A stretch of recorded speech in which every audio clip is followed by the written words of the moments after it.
Nabakumar institution ও doctor Shahidullah কলেজের পক্ষ থেকে অনলাইন ক্লাসে স্বাগত জানাচ্ছি। আমি সুয়াদ বিনতে নূর, সহকারী শিক্ষক, নবকুমার ইনস্টিটিউশন এবং ডক্টর শহীদুল্লাহ কলেজ। আজ নবম শ্রেণীর বিষয় ফিনান্স ও ব্যাংকিং, শিক্ষাবর্ষ 2021-এর আগামীতে যে অ্যাসাইনমেন্টটি আমাদের সামনে হাজির হয়েছে সেই সম্পর্কে আজকের আলোচনাটা অনুষ্ঠিত হবে। কোভিড-19 পরিস্থিতিতে 2021 শিক্ষাবর্ষের পুনর্বিন্যাসকৃত পাঠ্যসূচির ভিত্তিতে অ্যাসাইনমেন্ট বা নির্ধারিত কাজ ও মূল্যায়ন এই সম্পর্কিত নবম শ্রেণীর জন্য আমাদের নির্ধারিত যে অ্যাসাইনমেন্টটি আছে তা হলো প্রতিবেদন প্রণয়ন, case study. X limited, Y limited ও জেড লিমিটেড তিনটি একই ধরনের ব্যবসায় প্রতিষ্ঠান। এক্স লিমিটেডের অধিক মুনাফা অর্জন হলেও পাওনাদারদের দাবি মেটাতে প্রায়শই বিরোধ সৃষ্টি হয়। ওয়াই লিমিটেডের আয়ের তুলনায় মূলধন খরচ অধিক, ভালো মুনাফা অর্জন করলেও কোভিড-19 পরিস্থিতিতে ব্যবসায়টি বন্ধ হওয়ার উপক্রম হয়েছে। এই সম্পর্কিত কেস স্টাডিটা আমাদেরকে ভালোভাবে পড়ে কী তৈরি করতে হবে? প্রতিবেদন প্রণয়ন। ঠিক আছে, আজ আমরা কিভাবে তা করব তারই একটি গাইডলাইন চেষ্টা করব তোমাদের সামনে উপস্থাপন করার জন্য। প্রতিবেদন লেখার ক্ষেত্রে প্রথমে আমাদেরকে একটি দরখাস্ত উপস্থাপন করতে হয়, সেটাকে আমরা কি বলি? Cover page. তাহলে কভার পেজটা আমরা কীভাবে তৈরি করব? তারিখ বলেছি, তারিখ তুমি যেদিন যে তারিখে লেখাটা শুরু করবে সেই তারিখটা এখানে বসাবো। তারপর আমরা অধ্যক্ষ মহোদয়ের নাম লিখবো এবং আমাদের স্কুলের পূর্ণ ঠিকানাটা আমরা সেখানে বসাবো, ঢাকা 1211। তারপর কি লিখতে হয়? বিষয়টা আমি লিখেছি কেস স্টাডির ভিত্তিতে প্রতিবেদন। প্রতিবেদন লেখার ক্ষেত্রে অবশ্যই বিষয়টাকে যেই বিষয় বলা হয়েছে সে সম্পর্কে সঠিকভাবে তুলে ধরতে হয়। আর প্রতিবেদনের সবচেয়ে বেশি যে গুরুত্বপূর্ণ বিষয়টি তা হলো বিষয়ের পরে তোমাকে সূত্র, স্মারক নম্বর লিখতে হবে। তাহলে স্মারক নম্বরটা সম্পর্কে যেহেতু প্রতিবেদন আমাদের আছে তাই স্মারক নম্বর সম্পর্কটা একটু বলছি। সেখানে যেমন আজকে যেহেতু তোমাদের সামনে উপস্থাপন করছি তাই তারিখটা আজকের দিয়েছি।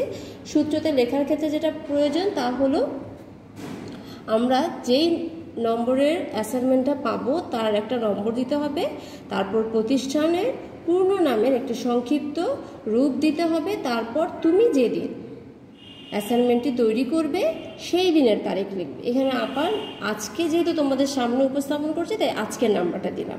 তারপর কি করব? তারপর আমরা মহোদয় লিখে বিনীত নিবেদন এইভাবে লিখে আমরা অধ্যক্ষ বরাবর আমাদের সেই বক্তব্য, যে বক্তব্যটি আমরা তুলতে চাচ্ছি তা উল্লেখ করব। এবার বলছি প্রতিবেদন লেখার ক্ষেত্রে এবার তাহলে আমরা কি করব? আমরা বিষয়ের যে শিরোনাম, প্রতিবেদনের শিরোনামটা উল্লেখ করব। প্রত্যেকে স্পষ্ট করে কভার পেজ লেখার পরে শুরু করতে হবে প্রতিবেদনের শিরোনামটা দিয়ে। আমি আমার মতো করে শিরোনামটা লিখেছি। আশা করছি যেহেতু এটা প্রতিবেদন আমরা প্রতিষ্ঠানে জমা দিব, প্রত্যেকে তার নিজস্ব কিছু সক্রিয়তা এখানে তুলে ধরবে। সেক্ষেত্রে লিখেছি ব্যবসায়ের মূল চালিকা শক্তি অর্থায়ন। আমাদের এই বিষয়বস্তুটা অর্থায়নের উপরে, তাই আমি এখানে আমার শিরোনামটা উল্লেখ করব। এবার যদি একটু চেষ্টা করি যে এই ক্ষেত্রে আমাদের কোন কোন বিষয়গুলোকে প্রাধান্য দিতে বলা হয়েছে, সেক্ষেত্রে প্রথমে বলা হয়েছে অর্থায়নের ধারণা সম্পর্কে প্রাধান্য দিতে। তাহলে অর্থায়নের ধারণা কিন্তু আমরা করে ফেলেছি, কীভাবে অর্থায়ন হয়, অর্থায়ন বলতে কী বোঝায়, এগুলো তো আমরা প্রত্যেকেই লিখতে পারবো। একটু ভূমিকা দিব, সমাজ সভ্যতার কথা বলবো। এই বিভিন্ন ভূমিকার পরে তোমরা যদি চাও কিছু মনীষীদের বক্তব্য কিন্তু এখানে আমরা তুলে ধরতে পারি। যেমন কি বলতে পারি? আমরা কিন্তু বলতে পারি অর্থায়ন ব্যবসায়ের তহবিল সংগ্রহ ব্যবসায়ের সাথে কি জড়িত। এই বিষয়টা আমরা সবাই জানি। 1969 সালে, কত সালে? 1979 সালে। 1979 সালে যদি আমি বলি যে এই 79 সালে কে কে করেছেন? একজন করেছেন হ্যাঙ্কার।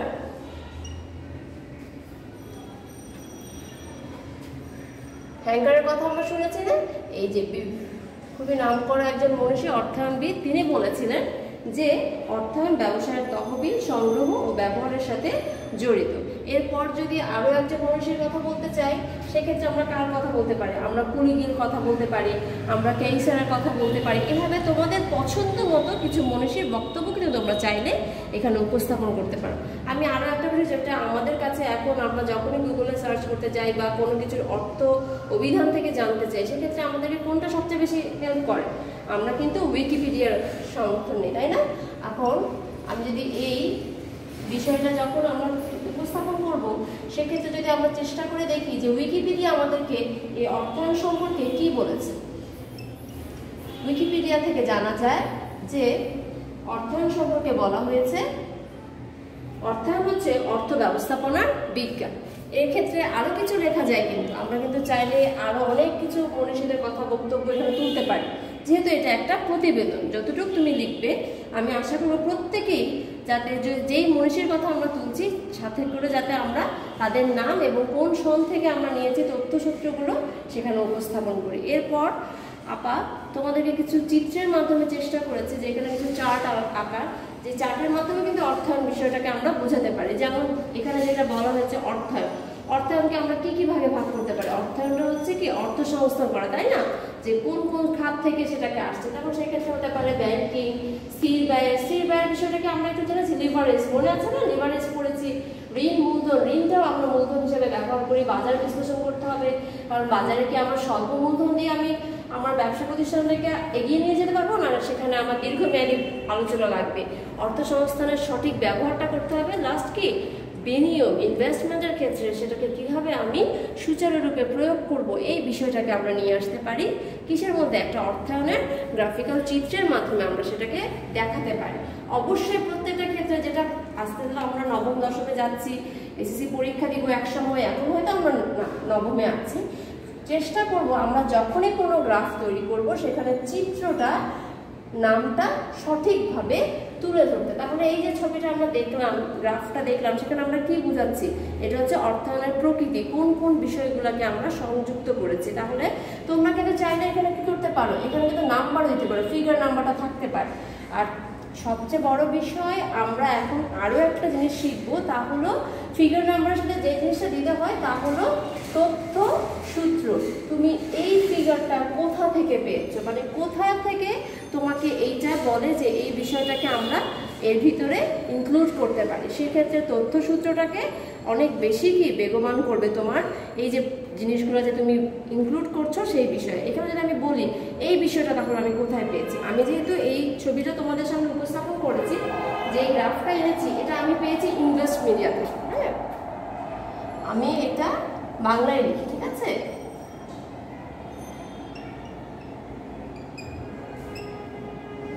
এখান থেকে এই সূত্রটা আপা তোমাদের সামনে হাজির করার চেষ্টা করেছি। তারপর যদি আরেকটু আমরা অর্থসংস্থান এবং আমাদের যে প্রাইভেট ক্যাপিটাল আছে সেই প্রাইভেট ক্যাপিটাল আর অর্থসংস্থানের বিষয়বস্তুটাকে আমরা যদি চেষ্টা করি যে অর্থায়নের ক্ষেত্রে কিভাবে এটা একত্রিত হচ্ছে, মোবিলাইজিং করতে হয়, যে আমাদের প্রাইভেট যে ক্যাপিটাল থাকে তার সাথে আমরা আমাদের সোর্স অফ ক্যাপিটালের যে মোবিলাইজিং করি তার মাধ্যমে আমাদের কি হবে, সেখানে মার্কেট স্টেটমেন্ট থাকবে, বাজারের দরটা থাকবে, ডেভেলপমেন্ট থাকবে। এই প্রত্যেকটা বিষয়কে একত্রিত করে আমরা পাবো কি অর্থায়ন কাঠামো। এই বিষয়গুলো তোমরা চাইলে নিজেদের এই প্রতিবেদনের ভিতরে উল্লেখ করতে পারো। যত বেশি আমরা চেষ্টা করবো গ্রাফিক্যাল চার্ট, আমাদের কিন্তু বলা হয়েছে, নির্দেশনায় বলা হয়েছে যে তুমি পছন্দ মতো গ্রাফিক্যাল বিশ্লেষণ তুমি তোমার প্রতিবেদনে উপস্থাপন করতে পারবে। তাহলে সেই ক্ষেত্রে এর নাম কি হতে পারে? এটা হলো সুসংগঠিত অর্থায়ন কাঠামো। এটারও কিন্তু একটা তথ্যসূত্র আছে। এই তথ্যসূত্রটা হলো আমি যেখান থেকে এটা পেয়েছি তা হলো wallstreet.com। wallstreet.com-এ তুমি যখনই ওয়েবসাইটে ব্রাউজ করবা দেখবা অর্থায়নের কাঠামো বলতে তোমাকে এরকম একটা স্ট্রাকচার ফর্ম সামনে হাজির হয়ে যাবে। এই তো আজকে আমরা প্রথমে কি আলোচনা করলাম, অর্থায়নের ধারণা নিয়ে। এবার আমরা চলে যাব অর্থায়নের ধারণার পর আমাদেরকে যে বিষয়বস্তু নিয়ে আলোচনা করতে বলা হয়েছে তা হলো অর্থায়ন নীতি। অর্থায়ন নীতিটা কিন্তু আমরা জানি, কারণ আমরা কিন্তু অর্থায়নের প্রথম একটা অ্যাসাইনমেন্ট করেছি। তাহলে অর্থনীতির ক্ষেত্রে তিনটে অর্থনীতির কথা আমাদের কোথায় পাঠ্য বইয়ে দেওয়া আছে। প্রথমটা হলো তারল্য বনাম মুনাফা নীতি, উপযুক্ততা নীতি, কারবারের বৈচিত্র্যায়ন ও ঝুঁকি বর্ণন। এবার যদি বলা হয় তারল্য বনাম মুনাফা নীতির ক্ষেত্রে কি বলা হয়েছে? বলা হয়েছে তারল্য ও মুনাফা কিন্তু দুটো বিপরীত একটা সম্পর্ক। একটা হাতে নেব, তারপর হচ্ছে কি আমার লাভ বা ক্ষতির বিষয়টা আসবে। সেই ক্ষেত্রে বলা হয়েছে এই নীতিতে কি করতে হবে, তারল্য আর মুনাফার ক্ষেত্রে ভারসাম্য রক্ষা করতে হবে। কি করতে হবে?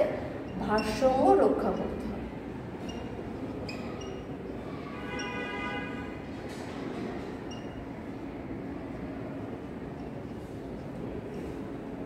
ভারসাম্য বজায় রাখতে হবে, ঠিক আছে।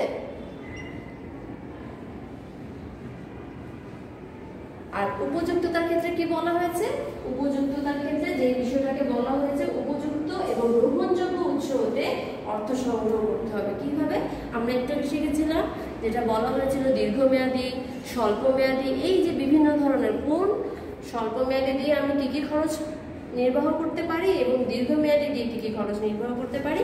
সেই ক্ষেত্রে আমাকে উপযুক্ততা নীতির ক্ষেত্রে কি করতে হবে? অবশ্যই গ্রহণযোগ্য উৎস হতে অর্থ সংস্থান করতে হবে। তাহলে আমি এখানে যদি একটা পয়েন্ট লিখতে পারি, তা হলো গ্রহণযোগ্যতা পেতে হবে। কি পেতে হবে? গ্রহণ। আমি যেই তহবিল থেকে জিনিসগুলোকে নিব, কি অর্থকে, তার গ্রহণযোগ্যতা অবশ্যই কি প্রয়োজন। এরপর যে অংশটুকু বলা হয়েছে তা হলো কারবারের বৈচিত্র্যায়ন ও ঝুঁকি বহন। এই বিষয়টা কি বলা হয়েছে, কি আমরা শিখেছি না, একটা ছবি দেখানো হয়েছিল, সেখানে বলা হয়েছিল যে আমাদের আর্থিক সিদ্ধান্ত গ্রহণের ক্ষেত্রে পণ্য বা সেবার বৈচিত্র্যায়ন ও সংগৃহীত বিনিয়োগের ঝুঁকির মধ্যে সমন্বয় সাধন করা। যে কতটুকু আমি আমার পণ্য বা সেবার বাজারের অবস্থা বিচার বিশ্লেষণ করে কতটুকু সেই অবস্থা থেকে আমি বৈচিত্র্যায়নকে আনতে পারছি, এবং সেই ফলে আমি যে বিনিয়োগ করেছি তাদের ঝুঁকির কি বিষয়টা আছে, ঝুঁকির বিষয়টাকে আমি আমার বিনিয়োগের সাথে সমন্বয় সাধন করতে পারছি কিনা, সেই বিষয়টা এখানে জড়িত।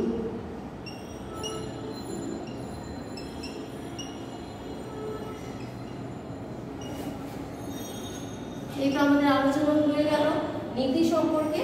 এইটুক নীতি আলোচনার পরে আমাদেরকে যেটা বলা হয়েছে তা হলো, যেই তিনটি প্রতিষ্ঠানের কথা বলা হলো তাদের সম্পর্কে আমরা এই নীতির বাস্তবায়নটা দেখে ফেলব। তাহলে উদ্দীপকে উল্লেখিত প্রতিষ্ঠানসমূহের যে বর্ণনা, এটাকে আসলে বলা হচ্ছে কি অর্থায়ন নীতির ব্যাখ্যাটা আমরা এখানে করব। এক্স লিমিটেডের ক্ষেত্রে আমরা কি দেখেছি? আমরা দেখেছি সেখানে ছিল মুনাফাটা অধিক ছিল, কিন্তু পাওনাদারের দাবি তারা মেটাতে অসমর্থ ছিল। সেই ক্ষেত্রে আমরা কি বলতে পারি? ওরা এই এক্স প্রতিষ্ঠানের ক্ষেত্রে অবশ্যই বলা যাবে যে ওদের কিসের ঘাটতি ছিল? তারল্য ও মুনাফার মধ্যে ওরা সমন্বয় সাধন করতে পারেনি। তাই তাহলে এখানে কোন নীতির ব্যত্যয় ঘটেছে? এখানে তারল্য বনাম মুনাফা নীতির ব্যত্যয় ঘটেছে। এবার যদি বলা হয় ওয়াই লিমিটেডের বৈশিষ্ট্যের ক্ষেত্রে, এটা কিন্তু আমরা বুঝতে পেরেছি।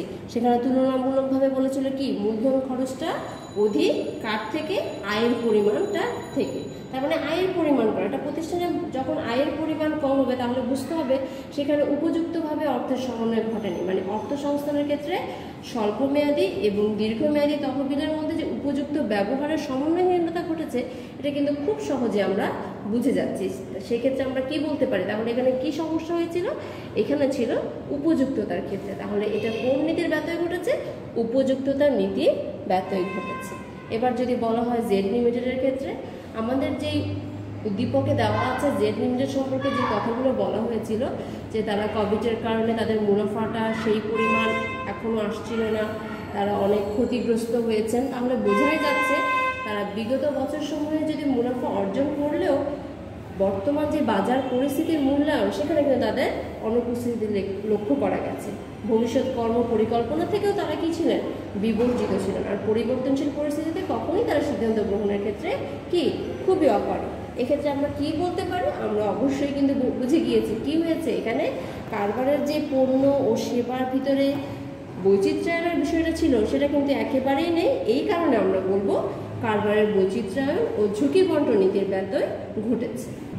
পরবর্তী ধাপে আমাদেরকে বলা হয়েছে আর্থিক ব্যবস্থাপকের জন্য যথাযথ সুপারিশ এখানে উপস্থাপন করার ক্ষেত্রে। সেক্ষেত্রে আমাদের পাঠ্য বইয়ে দেওয়া আছে আর্থিক ব্যবস্থাপক কি করতে পারেন? একটা আয় সিদ্ধান্তের ক্ষেত্রে সুপারিশ নিতে পারেন, ব্যয় সিদ্ধান্তের ক্ষেত্রে, এবং অন্যটা আরও অন্যান্য কিছু বিষয়বস্তুর আলোকে তিনি সিদ্ধান্ত গ্রহণ করতে পারেন। সেক্ষেত্রে এক্স লিমিটেডের ক্ষেত্রে কী কী কাজের প্রয়োজন বলে মনে হচ্ছে? এখানে আপার যেটা মনে হয়েছে আমি সেগুলোই উল্লেখ করেছি। সেক্ষেত্রে হতে পারে তাকে কী করতে হবে? অবশ্যই দৈনন্দিন প্রয়োজন নির্বাহ করার জন্য কী পরিমাণ নগদ অর্থ রাখা উচিত, তার সিদ্ধান্তটাকে ভালোভাবে নিতে হবে। এবার যদি ওয়াই লিমিটেডের ক্ষেত্রে বলি, ওয়াই লিমিটেড কী করবে? ওয়াই লিমিটেডের ক্ষেত্রে অবশ্যই আর্থিক ব্যবস্থাপককে চলতি ব্যয় নির্বাহের ক্ষেত্রে কী করতে হবে? স্বল্পমেয়াদী এবং স্থায়ী ব্যয় নির্বাহের ক্ষেত্রে দীর্ঘমেয়াদী উৎস থেকে অর্থ সংগ্রহ করতে পারে। এবং অবশ্যই তাকে কি করতে হবে, যে উৎস থেকে তিনি তহবিল সংগ্রহ করেছেন তার প্রাপ্য প্রদান করা সম্পর্কিত সিদ্ধান্ত তাকে ভালোভাবে বিশ্লেষণ করতে হবে। এবার যদি জেড লিমিটেডের ক্ষেত্রে বলি, এটা কিন্তু আমরা প্রত্যেকেই বুঝে গেছি কি হয়েছে ওখানে। সেক্ষেত্রে আমরা দেখেছি বৈচিত্র্যায়নের একেবারেই ব্যতয় ছিল, সেই কারণে অবশ্যই আর্থিক ব্যবস্থাপকের উচিত ঝুঁকি ও অনিশ্চয়তার মধ্যে আর্থিক সিদ্ধান্তগুলোকে গ্রহণ করা এবং আর্থিক ধাপ ও স্তরগুলো ভালোভাবে বিচার বিশ্লেষণ করা। একটি প্রকল্পের সফলতা অবশ্যই অন্য একটি প্রকল্পের ব্যর্থতার সাথে কি করতে হবে, সমন্বয় সাধন করতে হবে এবং সর্বোপরি কি করতে হবে, যে সকল মুনাফা নির্ধারণ ও বন্টন নীতি আছে তা অনুসরণ করতে হবে। এবার যদি বলি, আমরা কিন্তু অনেকগুলো ভাগ করেছি যেগুলো আমাদের প্রতিবেদনে বলা হয়েছে। সেক্ষেত্রে আমরা কি বলবো, আমরা ধারণা বলেছি, নীতি বলেছি, নীতির ক্ষেত্রে আর্থিক ব্যবস্থাপকের যে সিদ্ধান্ত গ্রহণ তা এসেছে। এরপর আমাদেরকে বলা হয়েছে উপসংহার দিতে, তাই না? এবার কিন্তু উপসংহারের পালা, সেটা তোমরা তোমাদের মতো করে সহজ ভাষায় লিখবে। পুরো বক্তব্যটাকে তোমাদের এক কথায় কি মনে হয় সেই বিষয়গুলোকে আমরা উল্লেখ করবো। আশা করছি প্রত্যেকে এই যে আজকের যে প্রতিবেদনের অ্যাসাইনমেন্টটা আমাদের আছে, সেই অ্যাসাইনমেন্টটা খুব ভালোভাবে নিজস্ব ধারাবাহিকতা আমরা বজায় রাখবো। শুধু যে নিজস্ব ধারাবাহিকতার ক্ষেত্রে কি থাকতে হবে, অবশ্যই তৈরিতে সক্রিয়তা এবং নির্ভুলতা থাকতে হবে। এবং অবশ্যই আমরা চেষ্টা করব আমাদের প্রত্যেকটা কাজ যাতে আধুনিকায়ন থাকে। সেক্ষেত্রে তোমরা যদি চাও, এই অর্থায়নের যে গ্রাফগুলো আমি তোমাদের সামনে উপস্থাপন করেছি, সেগুলো চাইলে কিন্তু তোমরা অনেকগুলো পেপার ইউজ করতে পারো, কালার পেপার ইউজ করতে পারো, তোমাদের মতো করে আরও কিছু গ্রাফ নিজেরা সংযোজন করতে পারো। এবার সর্বশেষ যে অংশটুকু প্রতিবেদনের ক্ষেত্রে তৈরি করতে হয় তা নিয়ে আলোচনা করব। এবার যদি বলা হয় যে উপসংহার তো লেখা শেষ হয়ে গেল, এবার তাহলে আমাদের শেষ না, আমরা কিন্তু এটা কি করছি, প্রতিবেদন করছি। তাহলে অবশ্যই সেখানে প্রতিবেদকের স্বাক্ষর থাকবে। তারপর একটা খাম তৈরি করব, সেই খামে আমরা কি কি লিখবো, প্রতিবেদকের নাম, যে যখন লিখছো যার যার অ্যাসাইনমেন্ট সে তার নিজস্ব নাম দিবে, সেখানে শিরোনাম থাকবে, তারপর তারিখ, যেই তারিখে তুমি এই প্রতিবেদনটা লিখছো সেই তারিখ, সময় এবং তোমার ঠিকানাটা উল্লেখপূর্বক খামটা আমরা তৈরি করব। এভাবেই কি আমাদের প্রতিবেদন লেখাটা শেষ হবে। আজ তাহলে এই পর্যন্তই। আগামী ক্লাসে আবার দেখা হবে অন্য কোনো বিষয় নিয়ে। আশা করছি প্রত্যেকের প্রতিবেদনটি খুব সুন্দরভাবে জমা দিবে, সেই প্রত্যাশায় আজকে এখানেই শেষ করছি।